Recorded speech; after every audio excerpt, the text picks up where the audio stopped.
Hello everyone, good morning. मैं शरद यादव आप सभी का स्वागत करता हूं एक बार फिर से आपके अपने यूट्यूब चैनल ग्लैंस एकेडमी पर।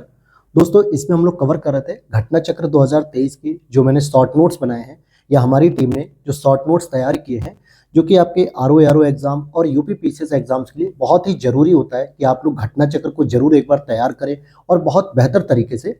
लेकिन बुक इतनी मोटी मोटी होती है कि आप लोग एक बार पूरा कंप्लीट भी नहीं कर पाते, अगर कर भी लेते तो 2 बार 3 बार रिवीजन नहीं कर पाते हैं। तो उसकी वजह से glance academy YouTube channel platform के द्वारा आप देखोगे कि घटना चक्र शॉर्ट नोट्स को तैयार कर दिया गया है और जिसके लिए हम रेगुलर क्लासेस भी लेकर आ रहे हैं, जिसमें इंडियन पॉलिटी की क्लास चल रही ऑलरेडी, इंडियन ज्योग्राफी की क्लास हम लोग कर रहे हैं और कल शाम को मैंने बायोलॉजी की भी क्लास अपलोड कर दी। तो उसकी भी अब क्लासेस रेगुलर चलेंगी और साथ में अब हिस्ट्री की भी क्लास आपकी शुरू हो जाएगी। तो इसी सीरीज में हम लोग कवर कर रहे थे इंडियन ज्योग्राफी, और जिसमें ऑलरेडी हम लोगों ने लगभग 8 से 9 क्लासेस कर ली हैं और आज हम लोग पढ़ेंगे उसमें नकदी फसलें दोस्तों। और जो छात्र इस चैनल पर पहली बार अभी आए हैं, इस वीडियो में अगर देख रहे हैं, तो मैं आपको बताते चलूं कि घटना चक्र पूर्वालोकन बहुत जरूरी होती है सीरीज को पढ़ना। अगर आप आरओ का एग्जाम दे रहे हैं, एपीएस का दे रहे हैं, या फिर आप जो है कि यूपी पीसीएस दे रहे हैं 2024 का, तो इसीलिए उस बुक को हमने शॉर्ट नोट्स बना रखे हैं और वो एक पीडीएफ के तौर पे जो आप लोग इजीली उसको परचेस भी कर सकते हो अगर ये आपको पीडीएफ पसंद आती है। तो अगर आपको ये देखना है कि पीडीएफ कैसी है, तो आप टेलीग्राम चैनल पे हमारे डेमो पीडीएफ को देख सकते हो। उसका लिंक मैंने डिस्क्रिप्शन बॉक्स में लगा रखा है। साथ ही साथ अगर आप उसकी क्लासेस भी देख लेते हो, इससे पहले जो ज्योग्राफी की क्लास है, पॉलिटी की क्लास है, बायोलॉजी की, तो आपको आइडिया लगेगा कि सारे चैप्टर्स इंक्लूडेड हैं और साथ ही साथ बहुत इंपॉर्टेंट तरीके से इंटरलिंकिंग करके पूरे नोट्स को तैयार किया गया है।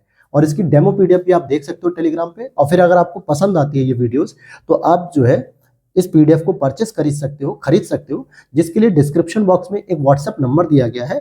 उस व्हाट्सएप नंबर पे आप मैसेज करके वहां से पूरी इंक्वायरी लेकर, पेमेंट सिस्टम को जानकर सारी पीडीएफ को परचेस कर सकते हो, हर एक सब्जेक्ट की जो घटना चक्र पूर्वालोकन की होती है। तो चलिए अब हम शुरू करते हैं अपनी आज की इस क्लास को। तो पहला टॉपिक आपका हमारा जो होगा, तो लास्ट क्लास में हम लोगों ने सिंचाई वगैरह और कृषि वगैरह सारी चीजें पढ़ ली थी। तो अब हमारा जो बचा हुआ टॉपिक है वो है नकदी फसलें। तो इसको शुरू करते हैं हम लोग। तो देखिए, नकदी फसलें क्या होती हैं दोस्तों, जो सामान्यतः खाद्यान्न के रूप में प्रयोग नहीं होती है, बल्कि उनसे हम व्यापारिक तौर पे बेचकर अधिक मात्रा में पैसा कमा सकते हैं। जैसे आपकी कपास हो गई, कपास का क्या होता है, सूती वस्त्र बनते हैं। उसी तरीके से आपकी चाय हो गई, कॉफी हो गई और गन्ने हो गए, ये सब नकदी फसल है। हालांकि कॉफी का हम यूज करते हैं, चाय का भी यूज करते हैं और गन्ने का भी प्रयोग करते हैं, गन्ने चूसने में, चीनी बनाने में। लेकिन इसको नकदी फसल के तौर पे कहा जाता है क्योंकि ये खाद्यान्न सामग्री के अंतर्गत नहीं आती। जैसे खाद्यान्न में आपकी दलहनी फसलें हो गई, खाद्यान्न फसलें हो गई, जैसे गेहूं, चावल, सरसों, राई, मक्का, ये सब खाद्यान्न फसलें होती हैं। लेकिन नकदी फसलें ये होती हैं। तो अब हम इसमें सबसे पहले कपास के लिए बात करेंगे और पूछा जाता है कि कपास को पैदावार करने के लिए कैसी दशाएं चाहिए। तो इसके लिए आप देखोगे, जरा मैं आपको मैप पर दिखाने से पहले यहाँ पे थोड़ी सी जानकारी देता हूँ कि उपोष्ण जलवायु में खरीफ फसल के रूप में इसको माना जाता है। तो किस रूप में इसको माना जाता है, खरीफ फसल में। तो बहुत लोग कंफ्यूज हो जाते हैं कि सर क्या रबी की फसल होती है खरीफ की, तो बिल्कुल ये खरीफ की फसल होती है और इसको लगभग 210 पाला रहित दिन कम से कम चाहिए। यानी इसमें किसी प्रकार का पाला या कोहरा नहीं पड़ना चाहिए। और पाला और कोहरा कहाँ नहीं पड़ता है, जहां पे तट के आप समीप होते हो, समुद्र के समीप होते हो, तो वहां पर इसका प्रभाव कम रहता है। लेकिन आप तट से जितना दूर रहोगे, अंदर स्थल खंड की ओर रहोगे, जैसे यूपी, दिल्ली, बिहार, मध्य प्रदेश, तो यहाँ पर ठंडी ज्यादा पड़ती है, कोहरा ज्यादा पड़ता है, जिसकी वजह से उन कोहरे और पाले की वजह से इनकी फसल को नुकसान हो जाता है। अगर हम इनकी वर्षा की बात करें, तो इनको हल्की वर्षा चाहिए होती है, लगभग 50 से 100 सेंटीमीटर के आसपास वर्षा चाहिए होती है। और सुअपवाहित मृदा, जिसमें नमी धारण की क्षमता होनी चाहिए। अब काली मृदा जो होती है, जो इसके लिए बहुत फेमस होती है, इसमें नमी धारण की क्षमता भी मानी जाती है, इसीलिए इसको सेल्फ प्लोइंग भी कहा जाता है। क्या कहा जाता है, सेल्फ प्लोइंग। इट मीन्स की स्वतः जुताई वाली मृदा। कैसी मृदा होती है दोस्तों, वो स्वतः जुताई वाली। क्योंकि जब ये सूख जाती हैं तो इनमें एक दरारें टाइप की पड़ जाती है इस तरीके से, और ऐसा लगता है कि ये खेत खुद ही जोत लिए गए हैं, किसी व्यक्ति ने या किसी जानवर ने या किसी ट्रैक्टर ट्रॉली से नहीं जोते गए हैं। क्योंकि इसमें नमी धारण करने की क्षमता बहुत अच्छी होती है, पानी इसमें रुका रहता है। लेकिन सुअपवाहित भी होती है, यानी कि ढाल के साथ साथ ये पानी बाहर चला जाता है। और उत्तर पश्चिमी और पश्चिमी भारत में अधिक उत्पादन होता है इसका, अधिक मात्रा में। अब जैसे वो राज्यों की अगर हम बात करें, तो आप इसमें देखोगे कि गुजरात हो गया सबसे नंबर 1 पे, दूसरे पे महाराष्ट्र और तीसरे पे तेलंगाना। अब जरा मैं आपको कुछ और भी ज्योग्राफिकल कंडीशन बताना चाहूंगा जो हम लोग मैप के माध्यम से देख पाएंगे। अब यहाँ पर अब अगर आप देखेंगे तो मैंने बताया आपको उपोष्ण जलवायु वाली क्षेत्र में, तो यहाँ से जो ये उष्ण जलवायु का क्षेत्र आता है और ऊपर बढ़ते बढ़ते उपोष्ण जलवायु के क्षेत्र में हो जाता है। वहीं 50 से सेंटीमीटर वर्षा भी चाहिए। तो आपको ये भी तो पता होना चाहिए ना कि पश्चिमी घाट पे तो वर्षा बहुत अच्छी खासी होती है, ठीक, पश्चिमी घाट पे वर्षा अधिक होती है, लेकिन फिर भी हम यहाँ पे कौन से क्षेत्र को चुनते हैं जहाँ पे 50 से 100 सेंटीमीटर वर्षा होनी चाहिए। इसलिए उत्तर पश्चिमी का मतलब ये जो रीजन होता है आपका राजस्थान गुजरात वाला रीजन, और वहीं पश्चिमी भारत, ये पूरा का पूरा पश्चिमी भारत होता है और इसमें अधिक मात्रा में उत्पादन होता है। इसीलिए आप देखो कि तटीय क्षेत्र में सबसे अधिक उत्पादन गुजरात में होता है, दूसरे नंबर पे महाराष्ट्र होता है और तीसरे नंबर पे ये अंदर साइड में तेलंगाना होता है। तो ये 2021-22 का आंकड़ा दिया हुआ है अभी का लेटेस्ट। तो आप यही मान के चलिए कि जो भी कपास उत्पादन में अगर आपसे पूछा भी जाएगा तो पहले नंबर वो आपको गुजरात को ही रखना है, चाहे वो 21-22 का पूछे या फिर 22-23 का, हालांकि अभी 22-23 का आंकड़ा नहीं था। और दूसरे नंबर पे ऑलवेज महाराष्ट्र आता है। तो पहला और दूसरा ये फिक्स होता है, इनमें कोई परिवर्तन नहीं होता है। हमें ये लगता है कि ये जो क्षेत्र होता है ये दक्षिण भारत का, जिसको हम त्रिभुजाकार भी कहते हैं, ये बेसाल्टिक चट्टानों से बना होता है, जिसको हम कहते हैं पठारी क्षेत्र। ठीक है, कैसा क्षेत्र होता है ये दोस्तों? तो ये पठारी क्षेत्र होता है। लेकिन यहाँ पर जो काली मृदा का विकास मिलता है हमें, काली मिट्टी का, हालांकि इसके बारे में मैंने पिछली क्लास में ही बता दिया है, लेकिन इसका जो विस्तार है वो गुजरात में भी अच्छा खासा, और गुजरात में भी इसकी खेती बहुत अच्छी मात्रा में होती है। तो और आगे डिटेल को इसको समझते हैं।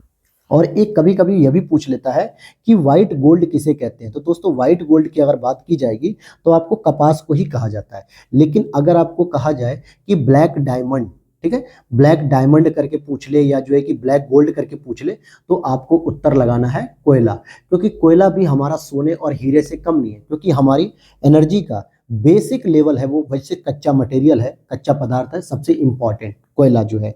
तो ब्लैक डायमंड या ब्लैक जो है कि गोल्ड भी कह सकते हो, और उसी तरीके से व्हाइट गोल्ड आप सफेद सोना भी कपास को कह सकते हो। क्योंकि ये जो रेसे होते हैं ना, कपास की जो रुई होती है वो बीज से प्राप्त होती है। हालांकि मेरे नाना जी ने जो है कि अपने खेत में ज़्यादा तो नहीं 10-12 जो है कि पौधे लगाए थे, तो मैं उनसे बीजों से जो है कि वो निकालता था रुई।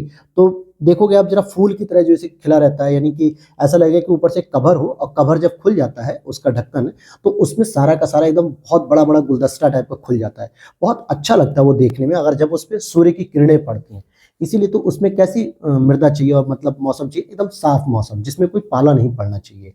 और आगे हम इसके बारे में बात करें तो कपास हमारे भारत का देशज पौधा है, यानी हम कहीं से लेकर नहीं आए हैं, बल्कि हमारे भारत का एक पुराना पौधा है, और इसका जिक्र हमें ऋग्वेद में और मनुस्मृति में भी देखने को मिलता है। तो कभी कभी पूछता है ना कि कपास क्या आपका देशज पौधा है या ब्रिटेन से आया, अमेरिका से, तो हम कह सकते हैं कि बिल्कुल कपास हमारा देशज पौधा है, क्योंकि इसका जिक्र हमें ऋग्वेद और मनुस्मृति जैसे ग्रंथों में देखने को मिलता है।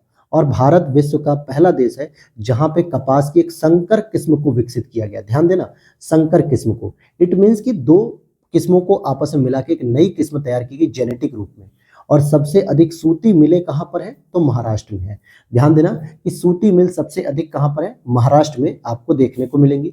अब यहाँ पर हम दूसरी व्यापारिक फसल पे चलते हैं, जिसे हम कपासी फसल जैसे कह रहे हैं। तो वो आपकी कौन सी होगी? नगदी फसल के रूप में। तो दूसरी है आपकी गन्ना। तो अब हम गन्ने के बारे में जरा जानकारी कलेक्ट करेंगे। तो गन्ने में अगर हम देखेंगे तो सबसे पहली बात ये भी आता है उष्णकटिबंधीय पौधा। क्यों मैं ऐसा कह रहा हूँ? क्योंकि आप देखोगे सबसे अधिक इसकी खेती कहाँ होती है? यूपी में होती है। हालांकि जो पश्चिमी यूपी है वो थोड़ा सा ठंडक एरिया में आता है, लेकिन आपके पूर्वी यूपी में भी खेती अच्छी खासी होती है। लेकिन इसका एक सबसे बड़ा एग्जाम्पल है कि आपको महाराष्ट्र में भी देखने को मिलती है इसकी खेती, और महाराष्ट्र आपका उष्णकटिबंधीय जोन माना जाता है। और अगर हम इसके कुल की बात करें तो ये ग्रैमिनी कुल का पौधा होता है। कौन सा पौधा होता है? ग्रैमिनी कुल का। और इसके लिए जो टेम्परेचर चाहिए, अगर उष्ण कटिबंध की बात हो रही है तो इट मीन्स कि इसमें सर्दी में तो ये बोया नहीं जाएगा। ये तो मुख्यतः जो है कि खरीफ फसल होती है, यानी इसकी जो खेती होती है वो मई जून के आसपास बोया जाता है, और फिर इसको अक्टूबर नवंबर से काटना शुरू किया जाता है, और लगभग ये जब तक चीनी मिल चलते हैं यानी अप्रैल वगैरह तक ये पूरी की पूरी फसल काटते रहते हैं। गन्ने की फसल उस समय तक आपको मिलेगी। फिर अप्रैल के बाद मई में खेत खाली हो जाते हैं, फिर हम क्या करते हैं? मई जून में दोबारा इसको बो देते हैं। तो जब ये उष्ण कटिबंध का पौधा है, इट मीन्स कि गर्मी वाले क्षेत्रों का, तो गर्मी में तापमान तो आपका 21 डिग्री से 27 डिग्री रहेगा ही रहेगा, लगभग 21 से ऊपर ही रहेगा। और वर्षा की बात करें तो इसको 75 से 100 सेंटीमीटर वर्षा चाहिए। लेकिन इसके लिए जो पाला होता है, जो जाड़ा होता है, वो सर्दियाँ नुकसान कर जाती हैं, बहुत ज़्यादा इसको नहीं चाहिए होता है।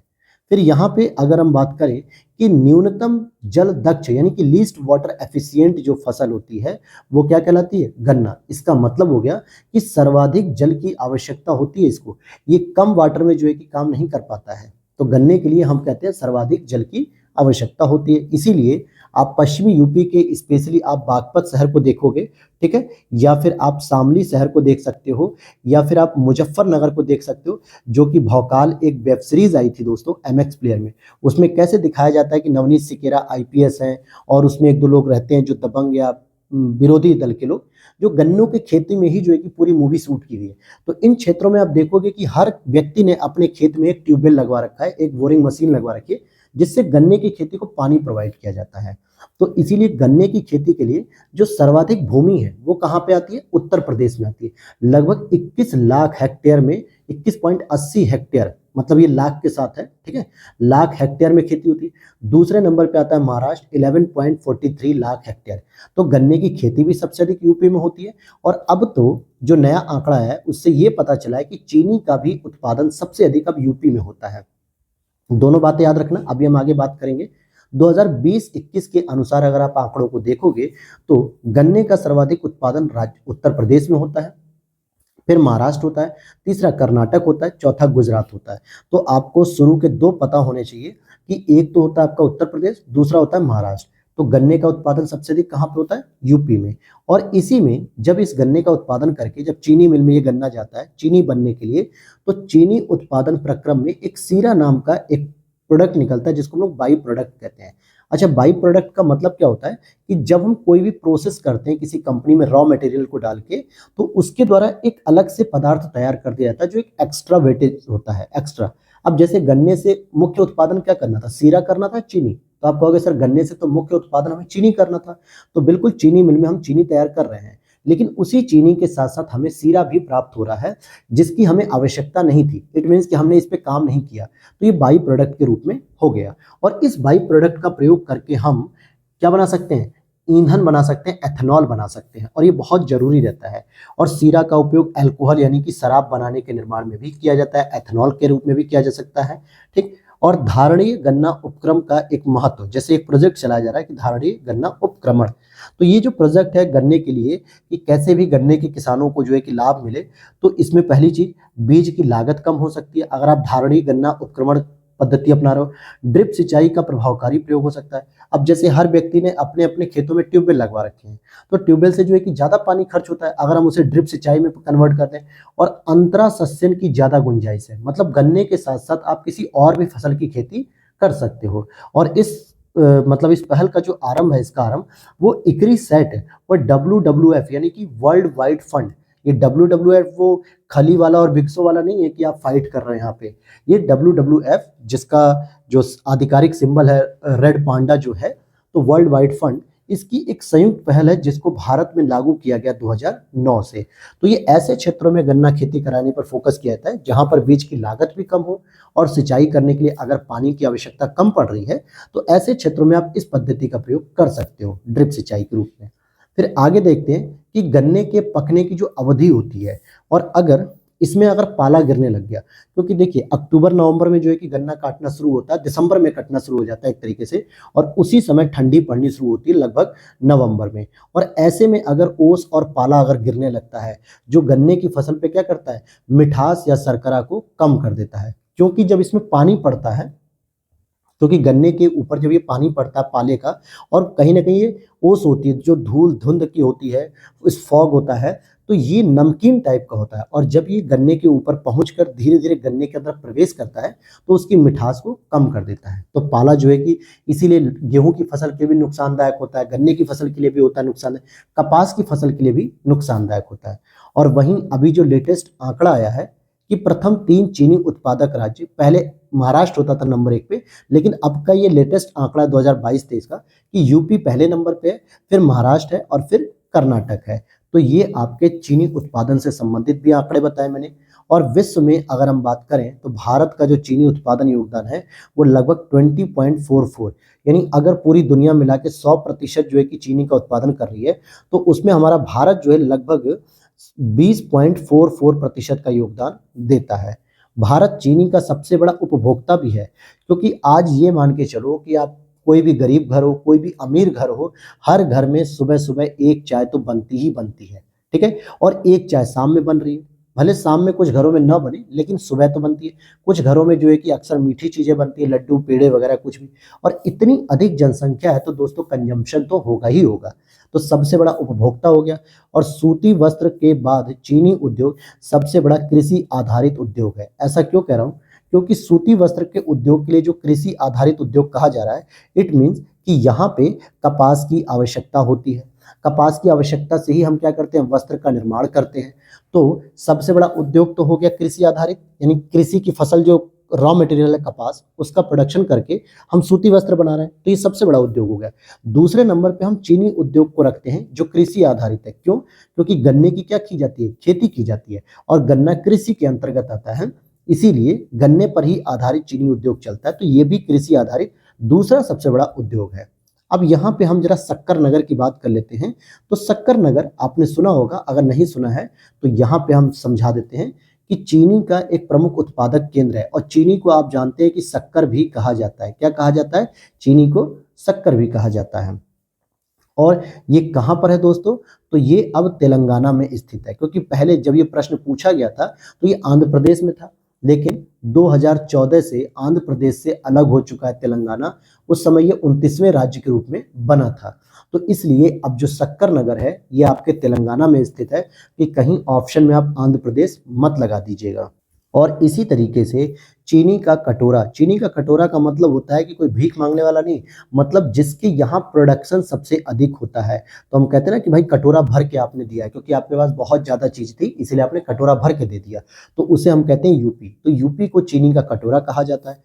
और भारतवर्ष की, पूरे भारत में जो पहली चीनी मिल लगाई गई थी वो लगी थी 1907 में, प्रतापपुर देवरिया में लगाई गई थी। हालांकि बीच में ये बंद हो गई थी, लेकिन योगी गवर्नमेंट के द्वारा इसे दोबारा जो है कि शुरू किया गया। सारी मैन्युफैक्चरिंग यूनिट को चेंज किया गया, सारे इसके कंपोनेंट्स को चेंज किया गया, सारे बॉडी पार्ट्स को चेंज किया गया, और दोबारा इस चीनी मिल को शुरू किया गया योगी सरकार के द्वारा। तो ये अच्छी बात है कि प्रतापपुर जो चीनी मिल थी देवरिया की, इसको शुरू किया गया, और ये भारत की पहली चीनी मिल थी। और निम्न कारकों की वजह से उत्तर भारत से दक्षिण भारत में चीनी उद्योग का स्थानांतरण हो रहा है, क्योंकि उत्तर भारत में आपको पता है कि बहुत अधिक मात्रा में गन्ने की खेती होती है। पंजाब हो गया, हरियाणा हो गया, यूपी हो गया। लेकिन फिर भी जो चीनी उद्योग है वो अब उत्तर भारत में नहीं रुक रहा है, बल्कि दक्षिण भारत की ओर ज्यादा उसकी उपलब्धता हो रही है। तो ऐसा क्या कारण है जिसकी वजह से चीनी का उद्योग अब दक्षिण भारत की ओर खसक रहा है?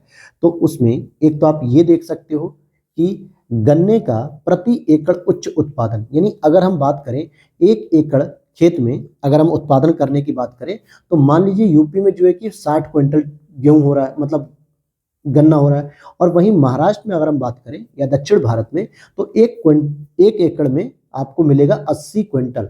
ठीक है, 80 क्विंटल जो है कि गन्ना मिल रहा है। तो कहीं ना कहीं वहां पे एनवायरमेंट भी अच्छा है, जिसकी वजह से उतने ही क्षेत्रफल पे आपको प्रोडक्शन ज्यादा मिल रहा है। वहीं गन्ने में शर्करा का अधिक होना, क्यों अधिक होने की बात होती है भाई? क्योंकि अभी मैंने आपको ऊपर पढ़ा है कि अगर गन्ने के पौधे पे अगर पाला गिरेगा तो वो शर्करा को क्या करेगा, मीठा कर देगा। और दक्षिण भारत के जो क्षेत्र हैं ये तटीय क्षेत्र हैं, और तटीय क्षेत्र के पास पाला नहीं पड़ता, यानी कि कोहरा बहुत कम होता है दोस्तों। ठीक है, कोहरा बहुत कम होता है, जिसकी वजह से यहाँ पे जो गन्ने की खेती होती है, इन दक्षिण भारत के क्षेत्रों में गन्ने की खेती पर पाला नहीं पड़ता, और वहाँ पे शर्करा अधिक रहती है, उसमें मिठास अधिक होती है। जबकि आपके उत्तर भारत में, स्पेशली यूपी में आप देखोगे, बिहार में देखोगे, पंजाब में देखोगे, हरियाणा में देखोगे, तो इन क्षेत्रों में आपको गन्ने की फसल पे हिमालय से निकटता होने की वजह से, अब यूपी का जो एरिया पश्चिमी यूपी में बता रहा हूँ, वहां से हरिद्वार की दूरी 155 है, देहरादून की दूरी 188 है। हरिद्वार और देहरादून दोनों उत्तराखंड के पहाड़ी क्षेत्र हैं। मसूरी की दूरी मुश्किल से जो है कि 200 के आसपास किलोमीटर है। तो सोचो दक्षिण भारत जो पहाड़ से बहुत दूर है, तटीय क्षेत्रों पे होने की वजह से वहां पर किसी प्रकार का मौसम ठंडा नहीं होता है। तो इस वजह से भी गन्ने में शर्करा अधिक होती है दक्षिण भारत में, जबकि यूपी, बिहार, पश्चिम बंगाल या पंजाब, हरियाणा, यहाँ पर गन्ने की जो मिठास होती है वो कम हो जाती है। और पेराई का अधिक लंबा मौसम होना कैसे होता है? क्योंकि हमारे यहाँ जो यूपी की अगर मैं बात करूं, क्योंकि मेरे फादर चीनी मिल में ही थे, तो मैं जानता हूं कि ये नवंबर में जो है कि लगभग चीनी मिल शुरू हो जाती हैं, और लगभग मार्च या अप्रैल आते आते ये बंद हो जाती है, क्योंकि उस समय तक सारा का सारा गन्ना पेराई हो चुकी होती है, चीनी के रूप में बन चुका होता है। लेकिन दक्षिण भारत में आप देखोगे तो अक्टूबर से ही पेराई शुरू हो जाती है और लगभग मई जून तक चलती रहती है। इसलिए किसानों को यहाँ फायदा ज्यादा होता है, तो इसलिए वो ज्यादा मात्रा में गन्ने का प्रोडक्शन करते हैं और ज्यादा मात्रा में वहाँ चीनी भी होती है। हालांकि फिर भी टोटल प्रोडक्शन में इस बार गन्ना और चीनी, हालांकि गन्ने में तो पहले से ही था यूपी, लेकिन अब चीनी में भी यूपी पहले नंबर पे आ गया। अब इसी में हम देखें कि गन्ना प्रजनन केंद्र एक होता है 1912 में, जिसको स्टैब्लिश किया गया था कोयम्बटूर तमिलनाडु में, लेकिन एक होता है गन्ना अनुसंधान केंद्र 1952 में स्टैब्लिश किया गया, ये लखनऊ यूपी में। तो दोनों में बस एक ही अंतर है, गन्ने का अगर प्रजनन केंद्र पूछा जाए यानी कि उनके रिप्रोडक्शन सिस्टम को डेवलप करने की बात की जा रही हो तो तमिलनाडु कोयम्बटूर हो जाएगा। अगर गन्ने के ऊपर रिसर्च करने की बात हो रही है तो रिसर्च में आप उनके रिप्रोडक्शन सिस्टम को भी रिसर्च करोगे, उनकी पत्तियों पर, उनके ऊपर होने वाली बीमारियों पर, उनके रोग पर, उनसे छिड़काव पे, हर चीज पे आप रिसर्च करोगे। तो वो 1952 में लखनऊ में स्टैब्लिश किया गया। तो कई बार ये दोनों स्टेटमेंट आपको मिलाने के लिए दे देता है और आप कंफ्यूज हो जाते हो कि आपको लगता है सर हमने तो यूपी स्पेशल पढ़ा था और वहां तो केवल यही था, तो यहाँ पर आप कंफ्यूज हो जाते हो। तो ये दोनों प्रश्न जो है कि कई बार आपसे मिलाने के लिए पूछा जाता है। और इसी तरीके से गन्ने की अर्धसाली फसल पकने हेतु 18 माह का समय लेती है और इसकी खेती मुख्यतः दक्षिण भारत में ही की जाती है। ये अर्धसाली फसल एक अलग प्रकार की फसल है जिसमें 1.5 साल का समय लगता है। नहीं तो मैंने आपको बताया कि अगर आप मई जून में अगर आप बो देते हैं अपने फसल को, तो ये मान के चलिए कि आप नवंबर से जो है कि उसकी कटाई करना शुरू कर सकते हैं। तो केवल कितने महीने का गैप है, 5 से 6 महीने का, लेकिन इसके लिए 1.5 महीने का गैप, 1.5 साल का गैप आ रहा है। तो ये एक अलग प्रकार की फसल होती है अर्धसाली, तो इसको भी पूछा जाता है, इसलिए आप याद रख लीजिएगा इसे ध्यान से।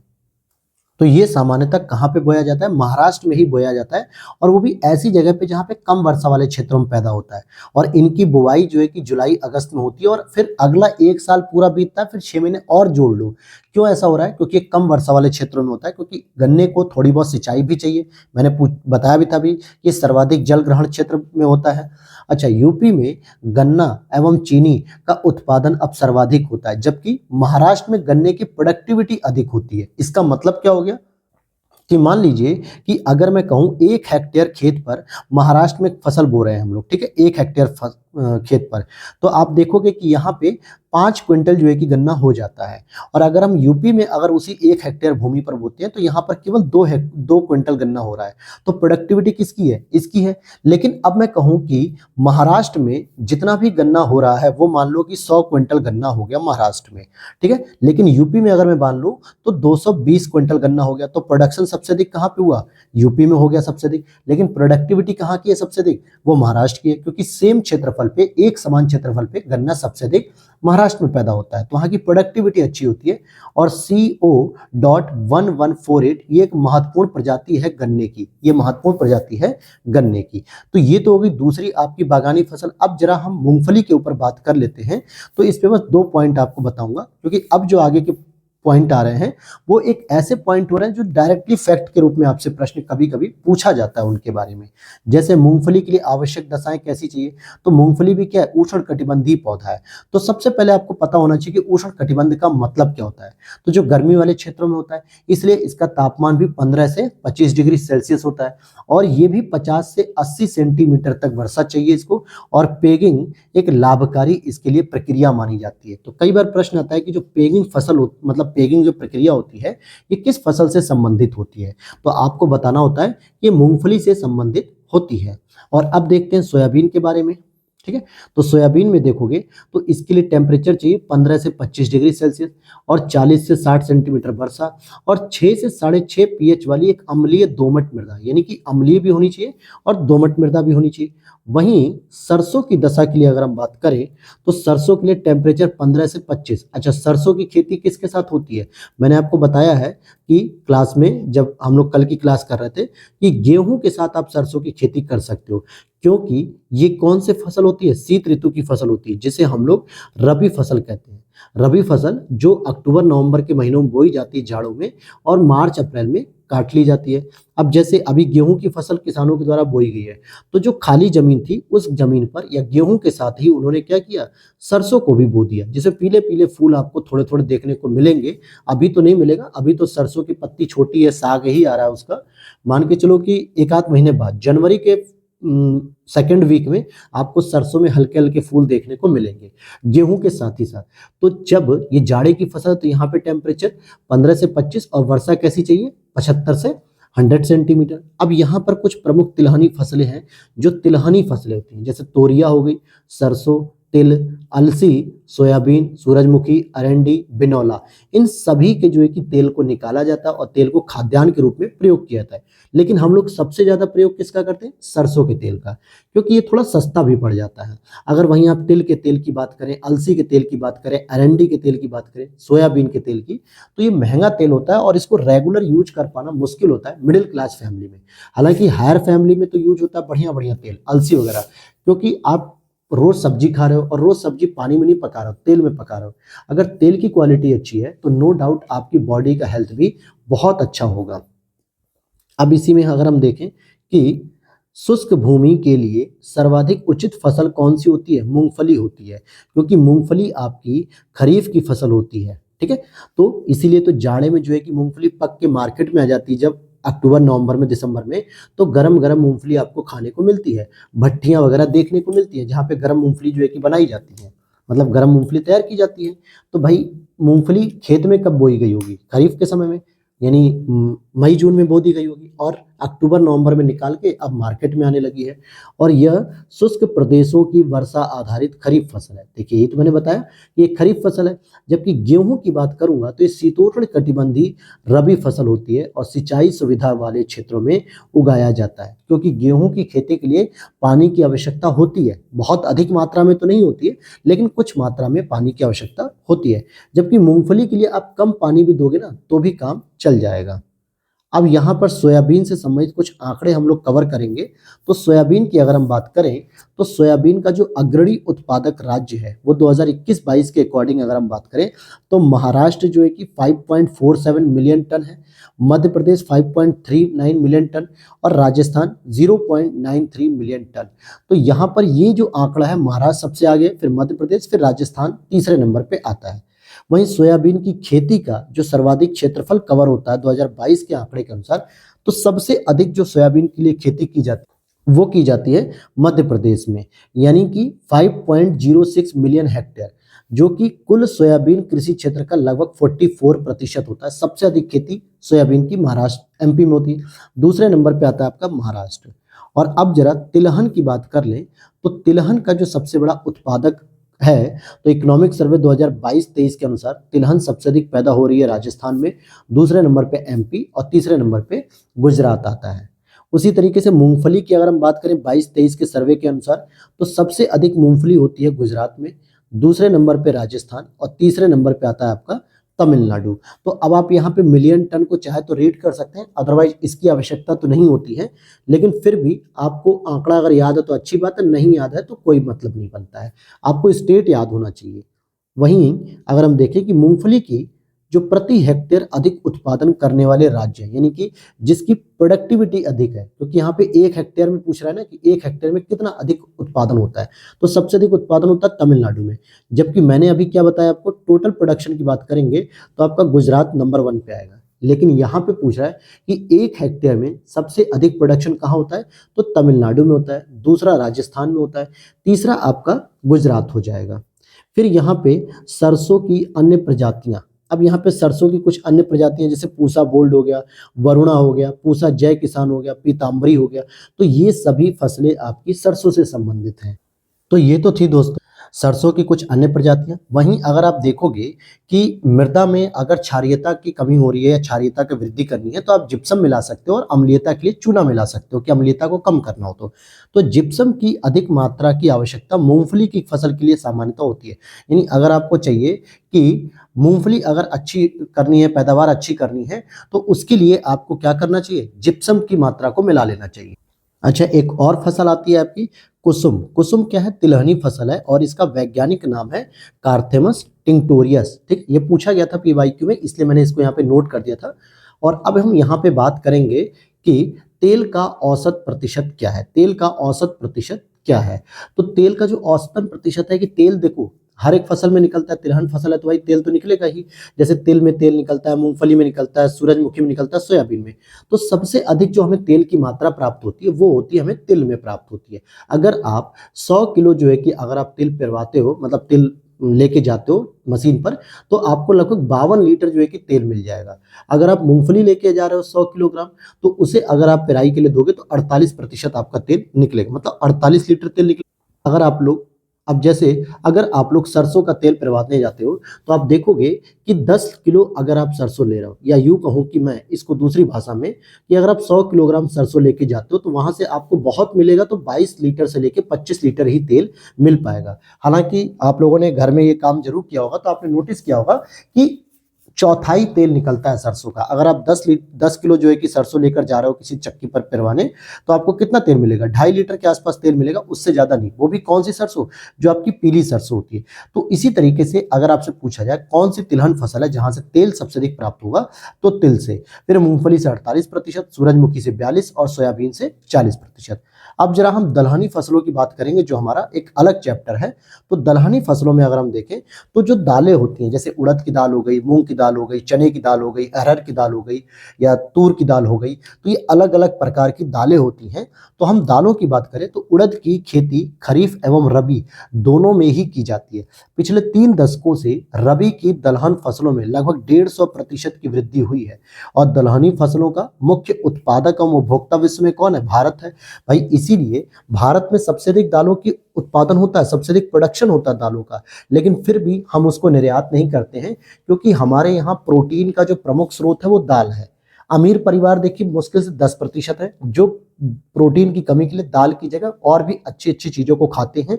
लेकिन मध्यम परिवार और जो गरीब परिवार है उसकी संख्या करोड़ों में है। 100 करोड़ लगभग जो है कि गरीब और मध्यम परिवार है। और यहाँ पर प्रोटीन के लिए सबसे बेहतर मानक होता है दाल। तो इसीलिए दाल हमारी प्रोडक्शन भले अधिक होती है, लेकिन हम प्रोटीन की मात्रा को पूरा करने के लिए भारत में ही उसका कंजम्पशन भी कर लेते हैं, उसको निर्यात हम नहीं करते हैं। और दूसरे लेवल पर जो उपभोक्ता की बात करें या उत्पादक की, तो केवल म्यांमार आता है सेकंड नंबर पे जो उत्पादक में। उपभोक्ता वहां पे नहीं है, क्योंकि म्यांमार में उत्पादन तो सेकंड नंबर पे होता है, लेकिन उतनी जनसंख्या नहीं है कि वहां पे उपभोक्ता के रूप में उसका यूज हो सके। हालांकि भारत उत्पादन और उपभोक्ता दोनों में ही अधिक है। और दालों का अत्यधिक उपभोग होने के कारण भारत दालों का आयात भी करता है, निर्यात तो करता ही नहीं है, आयात भी करता है अगर उसे आवश्यकता पड़ती है तो। कुल दालों का सबसे बड़ा उत्पादक राज्य, अगर हम बात करें कुल दाल, अब जैसे कुल दाल में आपको कौन कौन सी मिलेगी? जैसे आप देखो चने की दाल मिल सकती है, अरहर की दाल मिल सकती है, मूंग की दाल मिल सकती है, उड़द की दाल मिल सकती है, तूर की दाल मिल सकती है, ठीक है। और भी विभिन्न प्रकार की दालें होती हैं जो आप लोग खाते होंगे, मसूर की दाल होती है एक, देखिए। तो इन सभी प्रकार की अगर दालों के प्रोडक्शन की बात करें तो सबसे अधिक दलहनी फसल कहाँ पे होती है, मतलब दालों का प्रोडक्शन मध्य प्रदेश में होता है। वहीं दूसरे नंबर पे आता है आपका महाराष्ट्र और तीसरे नंबर पे आता है आपका राजस्थान। आगे देखें, दलहनी फसलों में हवा से नाइट्रोजन संचित करने की क्षमता होती है, क्योंकि हमारे वायुमंडल में लगभग कितनी नाइट्रोजन होती है? 78%। और आपको ये भी जान के हैरानी होगी कि 78% होने के बाद भी मिट्टी में डायरेक्ट नाइट्रोजन प्राप्त नहीं हो पाती है, बल्कि वो नाइट्रेट की अवस्था में प्राप्त होती है। कौन सी अवस्था में प्राप्त होती है दोस्तों? नाइट्रेट के फॉर्म में मिट्टी प्राप्त करती है नाइट्रोजन को। लेकिन इस नाइट्रोजन को नाइट्रेट की फॉर्म में कन्वर्ट करने के लिए हम बहुत सारी फसलों का प्रयोग करते हैं, बहुत सारी जीवाणुओं का प्रयोग करते हैं, जैसे माइकोराइजा हो गया, राइजोबियम हो गया, और सनई हो गया, ढैंचा हो गया। ये सब वो फसलें हैं जो कहीं ना कहीं मिट्टी में नाइट्रोजन की क्षमता को बढ़ाती हैं। तो दलहनी फसलें जो होती हैं ये हवा से नाइट्रोजन को प्राप्त कर लेती हैं, क्षमता होती है इनके पास। जैसे कोबाल्ट देखें, राइजोबियम द्वारा नाइट्रोजन स्थिरीकरण के लिए आवश्यक तत्व है। अब अगर दलहनी फसलों में अगर राइजोबियम मिलता है तो इसका मतलब है कि वो क्या करता है? राइजोबियम ही फसलों में, दलहनी फसलों में नाइट्रोजन की मात्रा को प्रवेश कराता है हवा से लेकर, तथा विटामिन B12 के संश्लेषण में भी ये सहायक होते हैं। तो कोबाल्ट हो गया, राइजोबियम हो गया, ये दोनों नाइट्रोजन और विटामिन B12 के संश्लेषण में सहायक होते हैं। अब जरा राइजोबियम के बारे में और भी कुछ जाने, तो राइजोबियम दलहनी फसलों की जड़ों में पाया जाता है। अब जैसे कि ये राइजोबियम एक तरीके से बैक्टीरिया है, जीवाणु है, ठीक है। जैसे मान लो ये दलहनी फसलों का एक पेड़ है, ठीक है। तो यहाँ पे जो छोटी छोटी जड़ें होती है ना, इन्हीं जड़ों में पाया जाता है। कहाँ पाया जाता है? इन्हीं जड़ों में पाया जाता है वो आपका राइजोबियम जीवाणु। और ये वायुमंडल से नाइट्रोजन को ग्रहण करके नाइट्रेट की फॉर्म में मिट्टी को प्रदान कराता है, पौधों को प्रदान कराता है। तो ये पाया जाने वाला एक बैक्टीरिया है राइजोबियम। और कोबाल्ट की बात करें तो ये प्रकाश संश्लेषण, वाष्पोत्सर्जन एवं वृद्धि के लिए आवश्यक है। अब हम चलते हैं आगे पॉइंट पर देखते हैं, और यहाँ पर आप कुछ फसलों को देखेंगे जो उनकी प्रजाति होती है, उनसे पूछा जाता है। जैसे नीलम एक प्रजाति है, किसकी प्रजाति है? ये आम की प्रजाति है। चंद्रा एक प्रजाति है मूंगफली की। पंत L406 ये मसूर की प्रजाति है। और वरुणा की बात करें तो ये सरसों की प्रजाति है। तो ये कई बार पूछा जाता है, इसलिए मैं इसको अंडरलाइन कर दे रहा हूँ, इंपॉर्टेंट लिख दे रहा हूँ, क्योंकि जिन पॉइंट को मैं अगर इंपॉर्टेंट लिख दे रहा हूँ दोस्तों, तो ये मान के चलो कि आपको उसे अच्छे से याद कर लेना है, क्योंकि वहां से प्रश्न आपसे पूछा जा सकता है। ठीक है, तो वहां से वो प्रश्न पूछा जा सकता है। तो वरुणा कई बार पूछा जाएगा।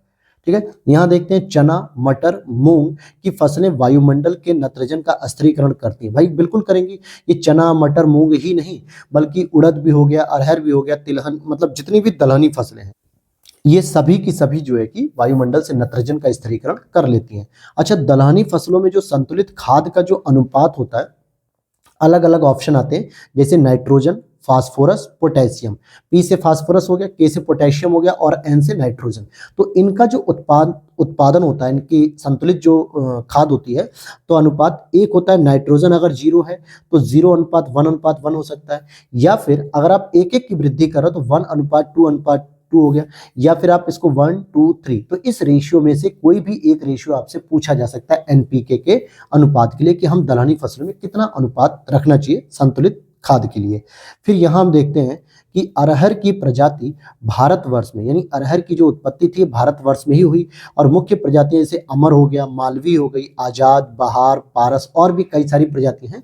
आप देखोगे कि भारत में सबसे अधिक जो खाद्यान्न में दाल का प्रयोग होता है वो अरहर होते हैं, और इसी वजह से अरहर का रेट दोस्तों इस समय 160 रुपए किलो है। उससे ज्यादा ही होगा, कम नहीं होगा, क्योंकि जिस दाल की डिमांड ज्यादा होती है उस दाल की कीमत भी बढ़ती है। वहीं आप मूंग को देख लो, मसूर को देख लो, ये सब 120 रुपए किलो होंगी या 130 रुपए किलो, इससे ज्यादा नहीं है। लेकिन अरहर की डिमांड ज्यादा होती है, जबकि अरहर से ज्यादा अन्य दालों में जो है कि आपको विटामिन और प्रोटीन्स मिलते हैं। लेकिन अरहर की दाल थोड़ी छौंक वगैरह लगा के अच्छी लगती है, खाने में टेस्ट अच्छा होता है, इसलिए उस दाल को प्रिफर किया जाता है। तो अब यहाँ पर हम देख लेते हैं कि अरहर की उत्पत्ति कहाँ हुई है? भारतवर्ष में। जैसे हमने बताया कि कपास की उत्पत्ति हमारे भारतवर्ष में हुई है, वो उसका देशज पौधा है। उसी तरीके से अपर्णा की बात करें तो ये मटर की एक पत्ती विहीन प्रजाति है। मटर की पत्ती विहीन प्रजाति, यानी इसमें बहुत ही कम पत्तियां होती है या तो होती ही नहीं है। फिर देखिए यहाँ पे रिपीट किया गया कि सरसों की एक फसल होती है, मतलब प्रजाति वरुणा, मटर की सपना, मूंगफली की कौशल। अच्छा, एक इसको भी कई बार पूछा गया आरओ यारो में भी, यूपी पीसीएस में। एक तो वरुणा पूछा गया और एक कौशल पूछा गया। तो वरुणा हो जाएगी आपकी सरसों की और कौशल हो जाएगी आपकी मूंगफली की। तो ये दोनों ही इंपॉर्टेंट रहेंगे, इसे जरूर से याद रख लेना, कौशल और वरुणा। अब चलते हैं हम अगले चैप्टर पे, रेशम के बारे में जरा जानकारी कलेक्ट करते हैं हम लोग। तो भारत रेशम की 5 सभी ज्ञात वाणिज्यिक किस्मों, जैसे mulberry, tropical, tussar, oak tussar, eri और मूंगा। तो इस तरीके से आप देखोगे कि भारत 5 जो है कि वाणिज्यिक किस्मों का उत्पादन करता है, जिसमें एक होती है मलबरी रेशम, दूसरा होता है ट्रॉपिकल टसर रेशम, तीसरा होता है ओक टसर, चौथा होता है ईरी और पांचवा होता है मूंगा। कभी कभी जो रिपोर्ट आती है भारत सरकार के द्वारा, तो उसमें ओक टसर और ट्रॉपिकल टसर दोनों को मिला के केवल टसर नाम दे दिया जाता है, तो उसमें आपको कंफ्यूज नहीं होना है। अच्छा, ध्यान देना कि जितनी भी 5 सभी ज्ञात श्रेणियां है ना, उसका केवल और केवल एकमात्र ऐसा देश है हमारा भारत जहां पे प्रोडक्शन होता है। जैसे सिल्क रूट आपने पढ़ा है चाइना में, भाई सिल्क रूट आपने पढ़ा होगा ना, वेनसांग वगैरह के समय से है, वो हिस्टोरिकल पीरियड है। तो वहां सिल्क रूट का मतलब होता है रेशम का रूट। तो वहां पे रेशम की पैदावार होती है, लेकिन 5 किस्म की नहीं होती है। 5 किस्म की रेशम केवल और केवल भारत में ही मिलती है पूरी दुनिया में। और भारत विश्व में लाख का सबसे बड़ा उत्पादक देश है, जबकि रेशम का दूसरा सबसे बड़ा उत्पादक देश है, क्योंकि रेशम का सबसे अधिक उत्पादन चाइना में होता है। अब अगर हम भारत के अंतर्गत राज्यों की बात करें कि सर्वाधिक रेशम उत्पादक राज्य कौन से होंगे, तो पहले नंबर पे आता है आपका कर्नाटक, जो कि 33.43% का उत्पादन करता है। दूसरे नंबर पे आता है आपका आंध्र प्रदेश। तो पहले नंबर पे क्या है आपका? कर्नाटक हो गया, दूसरे पे आंध्र प्रदेश हो गया।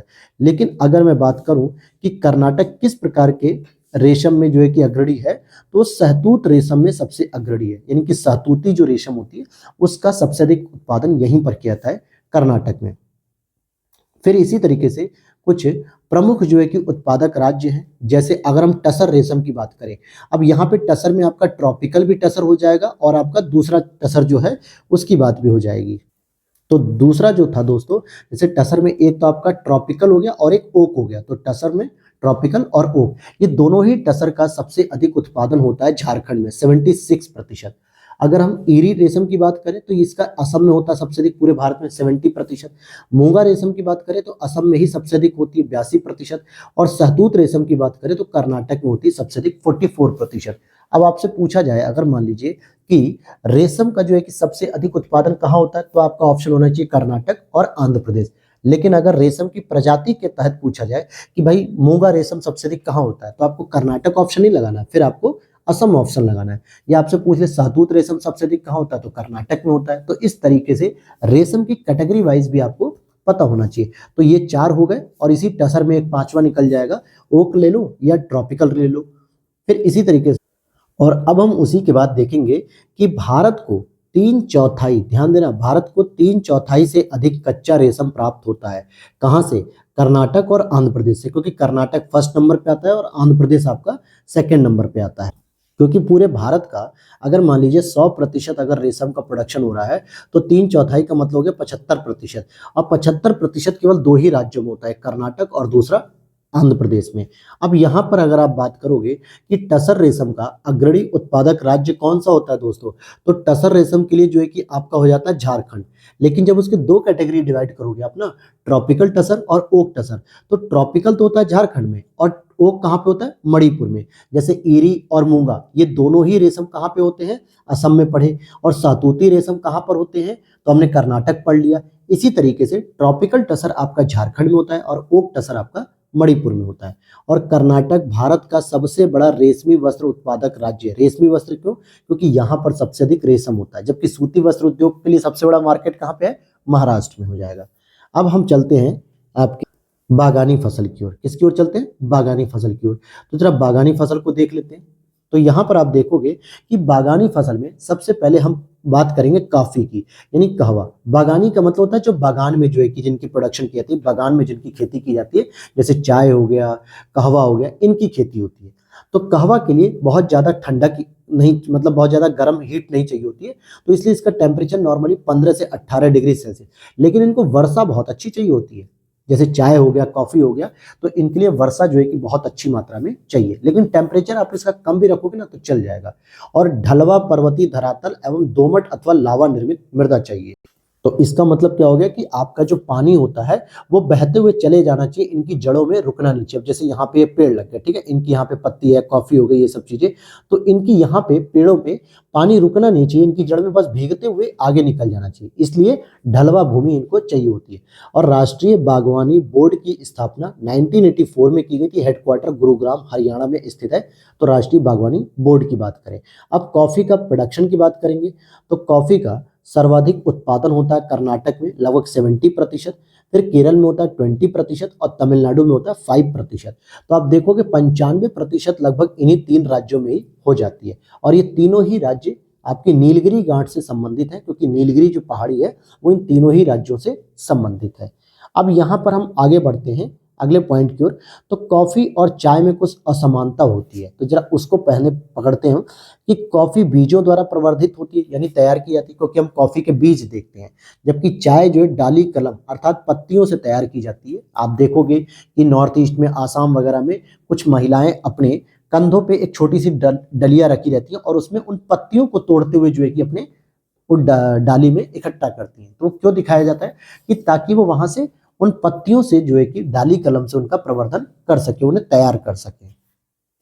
और इसी तरीके से कॉफी आपका उष्ण कटिबंधीय फसल है, जबकि चाय आपकी उष्ण कटिबंधीय भी है और उपोष्ण भी है। इसीलिए चाय की खेती आपके पश्चिम बंगाल के दार्जिलिंग में भी होती है, तो आसाम में भी होती है और दक्षिण भारत में भी कुछ राज्यों में होती है। तो यानी गर्म क्षेत्र में और ठंडे क्षेत्र दोनों में ही इसकी खेती की जा सकती है। अब जैसे कर्नाटक का चिकमंगलुरु जिला कॉफी उत्पादन के लिए प्रसिद्ध है। तो कर्नाटक का जो चिकमंगलुरु जिला है वो किसके लिए प्रसिद्ध है? कॉफी उत्पादन के लिए। और भारत में सर्वप्रथम यहीं पर उगाई गई थी कॉफी। सबसे पहले कॉफी कहाँ उगाई गई? चिकमंगलुरु में। जबकि मांड्या जिला यानी कर्नाटक शर्करा उत्पादन के लिए प्रसिद्ध है। जैसे कर्नाटक में एक मांड्या जिला होगा, वो शर्करा यानी चीनी उत्पादन के लिए प्रसिद्ध है, जबकि चिकमंगलुरु की बात करें तो कॉफी के उत्पादन के लिए प्रसिद्ध होगा। इसी तरीके से शक्कर नगर की मैंने बात बताई थी अभी आपको, तो वो तेलंगाना के अंतर्गत है। अब यहाँ पर हम कुछ कॉफी के उत्पादन क्षेत्रों को जरा देख लेते हैं कि कॉफी के कौन कौन से उत्पादन क्षेत्र हैं, किस राज्य में है। तो जैसे आप अगर बात करोगे, चिकमंगलुरु हो गया, कोडागू हो गया, हासन हो गया, ये तीनों ही कॉफी या कहवा के प्रोडक्शन के महत्वपूर्ण क्षेत्र हैं जो कि कर्नाटक में स्थित है। वैसे ही वायनाड हो गया, त्रावणकोर हो गया, नेल्यामथी हो गया, ये तीनों ही क्षेत्र आपके केरल में हो जाएंगे। वैसे ही पुलनेज हो गया, नीलगिरी, सेवराय, सलेम, अन्नामलाई, कोयम्बटूर, ये सभी तमिलनाडु में स्थित है कॉफी के उत्पादन के लिए। और इसमें पुलनेज को आपको याद रखना है क्योंकि पुलनेज कई बार पूछा जा चुका है। अब चाय के लिए आवश्यक दशा पूछ लेते हैं जरा। चाय के लिए कि चाय का अगर आपको प्रोडक्शन करना है तो कैसी दशा चाहिए, तो पहली टेम्परेचर 25 से 30 डिग्री सेल्सियस चाहिए, और वर्षा की बात करें तो 150 से 200 सेंटीमीटर चाहिए। जबकि मैंने कॉफी के लिए कितना होता है, 15 से 18 डिग्री सेल्सियस, यानी उसके लिए वर्षा जो है कि आपकी उष्ण कटिबंध वाली नहीं चाहिए, मतलब टेम्परेचर जो है कि शीत ऋतु वाला चाहिए। लेकिन वर्षा उसकी भी 150 से 200, और ढलवा युक्त पहाड़ी उसकी भी थी, और चाय की भी है। अब रबड़ के लिए दशा देख ले तो गर्म और नम दोनों ही प्रकार की जलवायु में होती है। 25 डिग्री से 28 डिग्री इसका टेम्परेचर चाहिए। 300 सेंटीमीटर से औसत वर्षा चाहिए, यानी कि रबर के खेत में या रबर के पौधे के लिए वर्षा अधिक मात्रा में चाहिए। और चीन के बाद भारत दूसरा चाय उत्पादक देश है और उपभोक्ता में सबसे एक, क्योंकि भारत में आज हर घर में और हर दुकान की टपरी पे चाय पी जा रही है। तो इतनी बड़ी जनसंख्या है तो भाई सभी चाय पी रहे हैं, तो इसलिए उपभोग के मामले में तो सबसे नंबर 1 है, लेकिन उत्पादन के मामले में चीन के बाद आता है। अब यहां देखें कि भारत में असम, पश्चिम बंगाल, केरल, तमिलनाडु ये चाय के प्रमुख उत्पादक राज्य हैं। जैसे असम में होती है, पश्चिम बंगाल के दार्जिलिंग में होती है, वहीं केरल और तमिलनाडु में भी चाय का उत्पादन किया जाता है। हालांकि कुछ जगह पे जैसे त्रिपुरा, हिमाचल प्रदेश, कर्नाटक, उत्तराखंड, अरुणाचल प्रदेश, मणिपुर, सिक्किम, नागालैंड, मेघालय, मिजोरम, बिहार, ओडिशा, इनमें भी छोटे स्तर पर चाय का उत्पादन किया जाता है। इट मीन्स कि जो आपके नॉर्थ ईस्ट के जितने भी राज्य हैं वो सारे के सारे चाय का उत्पादन करते हैं। और चाय उत्पादक सबसे बड़ा राज्य हो जाएगा पहले असम, फिर दूसरे नंबर पे पश्चिम बंगाल। तो पहले नंबर पे आएगा असम और दूसरे नंबर पे आएगा पश्चिम बंगाल चाय के प्रोडक्शन में।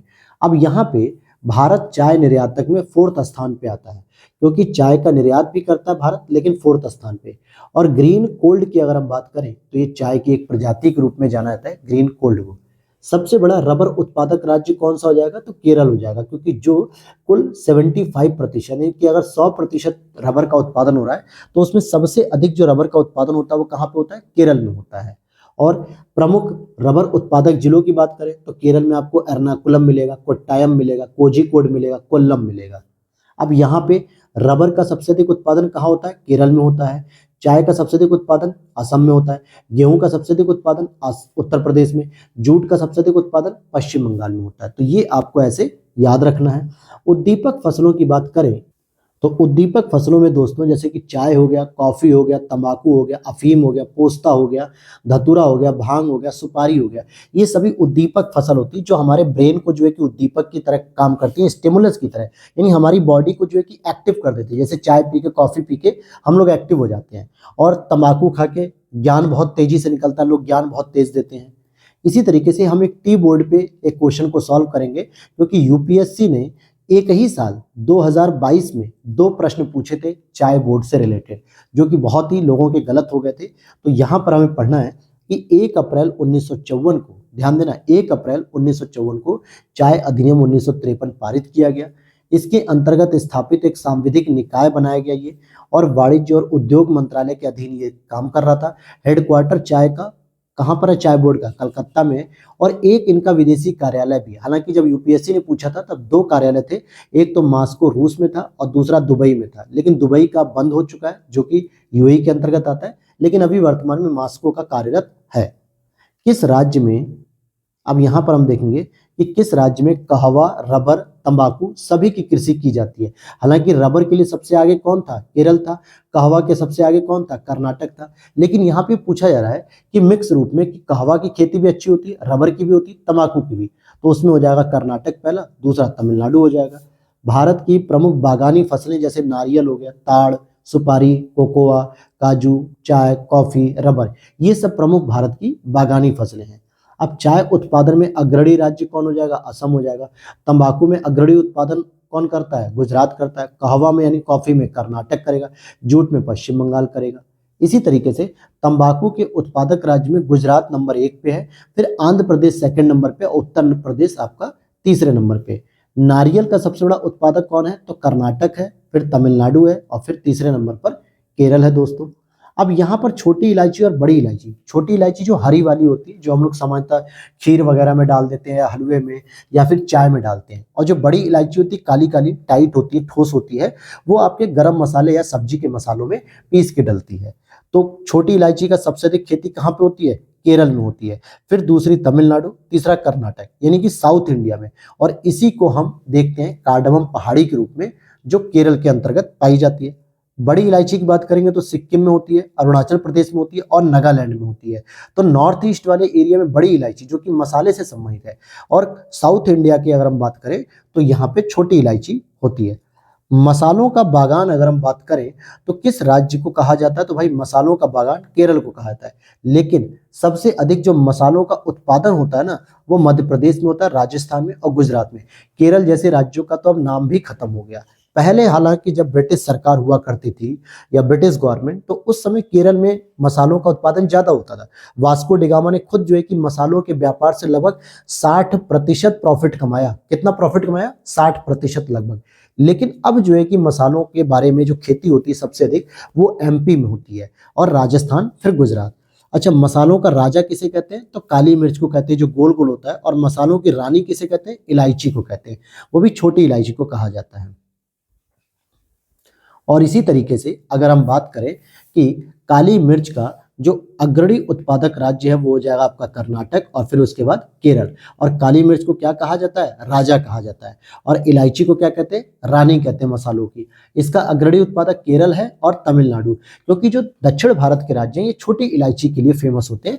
और जब हम इलायची वर्ड यूज करते हैं तो वहां पे छोटी इलायची को ही माना जाता है। अब इसी तरीके से एक और सबसे इंपॉर्टेंट मसाला होता है जिसे हम लौंग कहते हैं। ये यूजीनिया कैरियोफाइलेटा नामक सदाबहार वृक्ष की सूखी हुई पुष्प कलिका या सूखी हुई फूलों की कली से प्राप्त होता है। तो इसका क्या वैज्ञानिक नाम है? यूजीनिया कैरियोफाइलेटा एक सदाबहार वृक्ष है जहां से हमें लौंग की प्राप्ति होती है। और सबसे अधिक लौंग का उत्पादन तमिलनाडु में होता है, फिर उसके बाद कर्नाटक में होता है, थर्ड नंबर पे आता है आपका केरल। तो सबसे अधिक कहाँ पे होती है लौंग की प्राप्ति? तमिलनाडु, कर्नाटक, केरल। तो ये इस तरीके से आपको क्रम याद रखना होगा। और अब हम काली मिर्च के प्रोडक्शन की जो मतलब इसके उत्पादन की जो दशाएं हैं, तो देखिए 15 से 30 डिग्री सेल्सियस का तापमान चाहिए।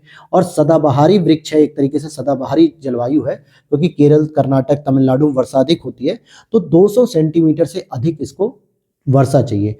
उष्ण और आर्द्र यानी कि थोड़ा सा गर्म क्षेत्र पे चल जाएगा, और थोड़ा गीला यानी कि आर्द्र जलवायु भी इसके लिए उपयुक्त होती है। और यहाँ पर 1100 मीटर तक की ऊंचाई की पहाड़ी ढाल चाहिए, और इसे ब्लैक गोल्ड कहा जाता है। तो व्हाइट गोल्ड किसे कहते हैं? मैंने आपसे ऊपर पूछा था कि व्हाइट गोल्ड किसे कहते हैं? कपास को कहते हैं। और ब्लैक गोल्ड किसे कहते हैं? काली मिर्च को कहते हैं। और साथ ही साथ ब्लैक डायमंड किसे कहते हैं दोस्तों? ब्लैक डायमंड, तो ये मैंने बताया था आपको, कोयले को कहा जाता है। ठीक, ध्यान से समझ लीजिए आप तीनों चीजों को। अगर मैंने फिर से बता दूं कि ब्लैक गोल्ड कहते हैं काली मिर्च को, और अगर आपसे पूछा जाए कि ब्लैक डायमंड किसे कहेंगे? तो ये कोयले को कहा जाएगा। और अगर आपसे पूछा जाए कि व्हाइट गोल्ड किसे कहेंगे, तो हमने बताया आपको कपास को व्हाइट गोल्ड कहा जाता है। ये तीनों चीजें याद रखना। अब हम चलते हैं अगले चैप्टर नंबर 20 पर, जहां हम झूमिंग कृषि करेंगे। तो झूमिंग कृषि कर लेते हैं भाई, तो देख लेते हैं झूमिंग कृषि। तो झूमिंग क्या होता है दोस्तों? झूमिंग होता है एक तरीके से झूम कृषि करना, मतलब कि आप बड़े बड़े पेड़ों को, जंगलों को काट के साफ करते हैं और फिर वहां की मिट्टी को खेती युक्त बनाते हैं। और जब वहां पे खेती करते रहते हैं 1-2 साल, 3 साल, 5 साल, 4 साल, और जब लगता है कि अब धीरे धीरे इस मिट्टी की उर्वरा शक्ति खत्म हो रही है, प्रोडक्शन अब इसका बहुत कम हो रहा है, उत्पादन नहीं हो रहा है, तो आप उस क्षेत्र को छोड़ के फिर आप दूसरे क्षेत्र में जाते हैं या दूसरे जंगलों की ओर, और वहां के भी जंगल आप काटते हो और फिर उसमें भी आप खेती करने लगते हो। तो इसी को कहते हैं झूमिंग, जो कि वनों को भी नुकसान पहुंचाता है, साथ ही साथ मिट्टी की उर्वरा शक्ति को भी नुकसान पहुंचाता है। तो झूमिंग अथवा पैड़ा पद्धति भी इसे कहते हैं, अर्थात जंगल काटकर सूखने को छोड़ दिया जाता है, फिर जंगल को हटा के उस मिट्टी को साफ करके उस पर खेती की जाती है। तो इसी तरीके से जब जंगल काट के छोड़ दिए जाते हैं, जब वो सूख जाते हैं, तो वहाँ के पेड़ पौधों को हटा के जलाने के काम आ जाते हैं, खाना पकाने के लिए, और फिर उस मिट्टी को साफ करके, कूड़ा कचरा साफ करके फिर उसमें खेती की जाती है। अब इसको क्या होता है, अलग अलग नाम से पुकारा जाता है। जैसे झूम जो कृषि होती है, झूम वर्ड होता है, ये जो शब्द होता है, ये सामान्यतः नॉर्थ ईस्ट के लोगों के लिए प्रयोग किया जाता है, जैसे आसाम, अरुणाचल प्रदेश, नागालैंड, मेघालय, मणिपुर। लेकिन ये पद्धति केवल वहीं फेमस नहीं है, ये आपके पूरे भारत में फेमस है। उत्तर प्रदेश में भी कुछ लोग झूम खेती करते हैं, मध्य प्रदेश में भी करते हैं, ओडिशा में भी करते हैं, आंध्र प्रदेश में भी करते हैं, दक्षिण भारत में भी करते हैं। तो उनके नाम अलग अलग होते हैं। जैसे अगर मैं कहूँ कि उत्तर पूर्वी भारत, इट मीन्स कि नॉर्थ ईस्ट इंडिया की बात करें, तो नॉर्थ ईस्ट इंडिया जो है, या नॉर्थ ईस्ट इंडिया, तो वहाँ पे झूम बोलते हैं इसको। लेकिन अगर मैं पश्चिमी घाट की बात करूँ, तो पश्चिमी घाट में इसको कुमारी बोला जाता है, इस पद्धति को। और दक्षिण पूर्वी राजस्थान की बात करें, तो राजस्थान में इसको वालतेरे बोलते हैं, वालतरे। और मध्य प्रदेश और छत्तीसगढ़ में इसको डाहिया बोलते हैं, हालांकि पैड़ा वगैरह ही बोलते हैं, लेकिन डाहिया वहाँ पर बोला जाता है। और इसी तरीके से स्थानांतरित खेती में अगर आप देखोगे कि पोंडू की बात करूं, तो पोंडू ओडिशा में बोला जाता है, मासा कहाँ बोला जाता है, मध्य प्रदेश में, और अभी मैंने बताया डाहिया भी बोलते हैं। और पोनम कहाँ बोलते हैं, ये केरल में बोलते हैं। तो इस तरीके से जो जो झूम खेती की बात थी, इस तरीके से, तो ये चीज मैंने आपको क्लियर कर दी है। तो अब जरा हम बात करेंगे अगले चैप्टर की, जिसमें हम कृषि के विविध आंकड़ों के बारे में पूरा कंप्लीट डिटेल से समझेंगे। तो जरा देख लेते हैं। अब जैसे कि यहाँ पर आप देखोगे, तो पहला तो देखो बीजों का वर्गीकरण किया जा रहा है इस कृषि के विविध वाले चैप्टर में। जैसे एक होते हैं प्रजनक बीज, एक होते हैं आधार बीज, और एक होते हैं प्रमाणित बीज। तो जो प्रजनक बीज होते हैं दोस्तों, ये बीज उत्पादन का मूल स्रोत होते हैं, क्योंकि ये प्रोडक्शन करने वाले बीज होते हैं, और ये किसी भी खेती के लिए बेसिक माने जाते हैं, यानी कि सबसे मूल स्रोत माने जाते हैं। और ये अनुसंधान केंद्रों, कृषि विश्वविद्यालय द्वारा तैयार किए जाते हैं। और इसके थैले पर सुनहरा पीला रंग रखा जाता है, यानी कि सुनहरा पीले रंग का टैग होता है। इट मीन्स कि अगर जो बीज होते हैं, अगर वो येलो कलर के थैले में पैक किए गए हैं, तो ये मान के चलो कि वो रिसर्च के लिए खासकर जो है कि तैयार किया गया है। और अगर आधार बीज की बात करें, तो प्रजनक बीज से तैयार जो आधार बीज होते हैं, इसको तैयार किया था, और जिसके लिए व्हाइट रंग का टैग दिया जाता है। वहीं प्रमाणित बीज की बात करें, तो प्रमाणित बीज के लिए जो कि आधार बीज से उत्पादित होता है, और इसको नीले रंग का टैग दिया जाता है। अब यहाँ पे कुछ फसल है और उनके राज्य पूछे जा रहे हैं कि कहाँ पर इनकी खेती होती है। तो जैसे टैपियोका की खेती आपको तमिलनाडु में मिल सकती है, ठीक है। और कपास की खेती कहाँ मिलेगी, कपास की खेती सबसे अधिक गुजरात में होती है, यानी कि फर्स्ट पोजीशन पे, ये भी फर्स्ट पोजीशन में। जूट और पटसन वेस्ट बंगाल में। मूंगफली की बात करें तो गुजरात में हो जाएगी। उसी तरीके से आलू की बात करें तो यूपी में प्रथम होता है। जैसे यूपी में गन्ना अधिक होता है, गेहूं अधिक होता है, खाद्यान्न अधिक होता है, आलू अधिक होता है, दूध अधिक होता है। हालांकि अब तो दूध का आंकड़ा राजस्थान में आ चुका है, अब यूपी में नंबर 1 पे नहीं रहेगा दूध उत्पादन में। वैसे ही नारियल की बात करें तो कर्नाटक में सबसे अधिक होता है। तंबाकू की बात करें तो गुजरात में सबसे अधिक होता है। केला की बात करें तो ये आंध्र प्रदेश में सबसे अधिक होता है केला।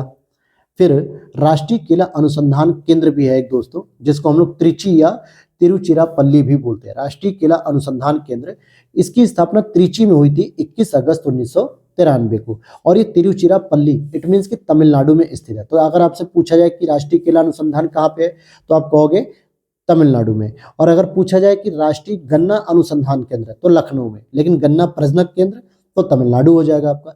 तो ये छोटे छोटे पॉइंट है जहां पे आपको याद रखना पड़ेगा, नहीं तो ये प्रश्न गलत हो जाएंगे। ये क्योंकि फैक्ट आधारित प्रश्न है, फैक्चुअल इन्फॉर्मेशन है। अब इकोनॉमिक सर्वे 2022-23 के अनुसार चावल का सबसे अधिक प्रोडक्शन किया गया 130 मिलियन टन, गेहूं का प्रोडक्शन हुआ 106 मिलियन टन, मोटे अनाज हुए थे लगभग 50.9 मिलियन टन, और दालों की बात करें तो 27 मिलियन टन। हालांकि दालों का उपभोग ज्यादा होता है भारत में, इसलिए हमें आयात करना पड़ता है, क्योंकि इसका उत्पादन उतना नहीं हो पाता जिससे भारत की डिमांड कंप्लीट हो सके। अब जैसे इसमें देखोगे कि सीड्स कुल खाद्यान्न, अब सीड्स कुल खाद्यान्न में सबसे बड़ा उत्पादक कौन होता है, यूपी होता है, जो कि 17% का योगदान देता है। वहीं एमपी इसमें 12% का योगदान दे रहा है, और पंजाब आपका 8% का योगदान दे रहा है। और 315 मिलियन टन का प्रोडक्शन पूरे कुल खाद्यान्न में किया गया। क्लियर है।